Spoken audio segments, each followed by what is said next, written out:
Почитувани, за жал, оваа влада на СДСМ, предводена од Димитар Ковачевски, е продолжена рака на владата на Зоран Заев.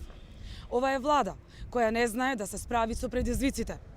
Тоа се потврди и од денешната посета на Ковачевски во Прилеп, кој не отиде да види што се случува во Еврокомпозит, туку и на новинарско прашање што планира владата со државната фирма Еврокомпозит и дали има веќе најдено стратешки инвеститор, не даде јасен одговор.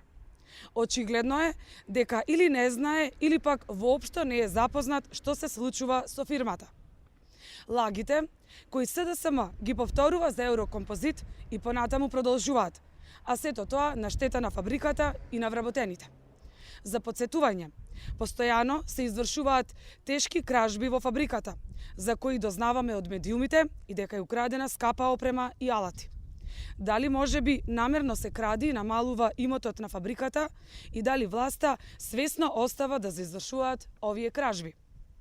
Почитувани, оваа влада и незините нови партиски испоставеници не се разликуваат по ништо од претходните од времето на Зоран Заев.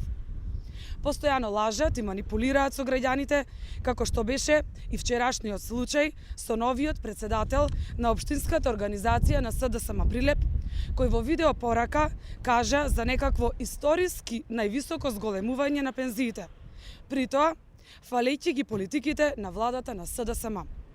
За жал, заборави да ги праша пензионерите како преживуваат со ниска пензија, што им недостасува, зошто е скратена посмртницата и ред други прашања. Изгледа од СДСМ не ја научија лекцијата од локалните избори и поразот од преку 7500 гласови разлика во Прилеп, дека со лажен триумфализам не се бркаат политички поени. За подсетување, ВМРО ДПМН континуирано им ги зголемуваше пензиите на пензионерите без да има потреба да се прави тоа поради зголемување на цените. Пензионерите добиваа зголемени пензии не како изнудени мерки, туку како напор на тогашната влада за подигање на животниот стандард. Токму владата, предводена од СДСМ, го укина ваквиот раст на пензиите според просечната плата и цели 3,5 години им кратеше голема сума на пензионерите од нивните пензии. Затоа се потребни предвремени парламентарни избори за да се врати државата на правиот пат. Народот не заслужува ваков третман и ваква негрижа. Затоа се потребни промени, а промените ги носите вие, почитувани сограѓани. Благодарам.